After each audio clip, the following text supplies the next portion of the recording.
Okay, so Michael, I also want to understand that once you go through and you start to get into a dialogue with a manufacturer, basically you have some sort of communication that starts. What is it that we are speaking to them about? As inventors, we need to have our act together and know what we're asking. So what do we really need to know, Michael? You mentioned before, and please help us to answer this, you've also mentioned MOQ, which you see on the website quite a bit, and and FOB. So maybe if you can share some information with us so the inventors know what all that means and how to communicate with somebody when you're just starting. Yeah.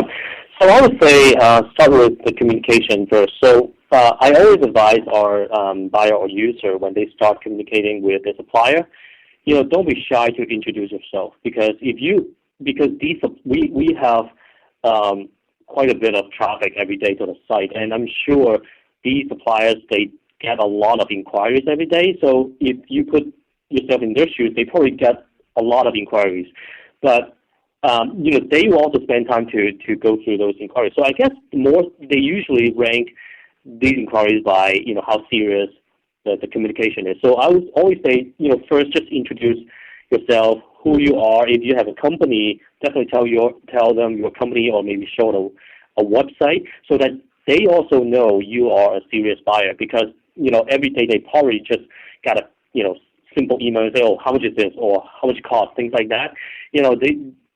Their time is valuable too. So they would obviously choose to respond to the serious buyer first. So first communication, like I said, always introduce yourself. Be specific what you're looking for. Don't be too generic. So that means when you contact them, you have to have in mind what really you're looking for, as opposed to a browsing, right?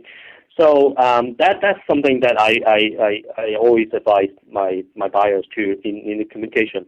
But and also just segue a little bit, we have another tool that actually can help inventors to find a more appropriate supplies or manufacturer other than just basic search. It's called customized sourcing. Now, this is something work like a quotation form. So basically, you go to this customized sourcing. There's a form you can fill out, and in the form, you can be as detailed as possible what you're looking for, even if the product or design doesn't exist today, or you can just simply show them part of the design, right? And then you can tell them exactly that, okay, initially I just want a prototype, or initially I only want 200 pieces or 500 pieces.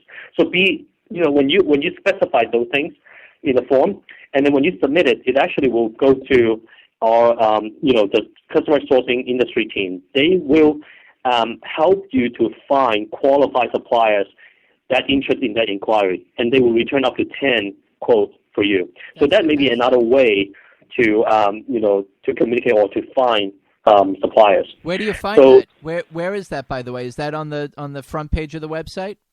Yeah, it's on the front page of the website. If you go to Alibaba.com, it's in the center spot. It's said customer sourcing. If not, then you can find it on the right rail where our sourcing service. There's something called customer sourcing. You just need to click into that, and then there is pretty detailed information to show you how to use that.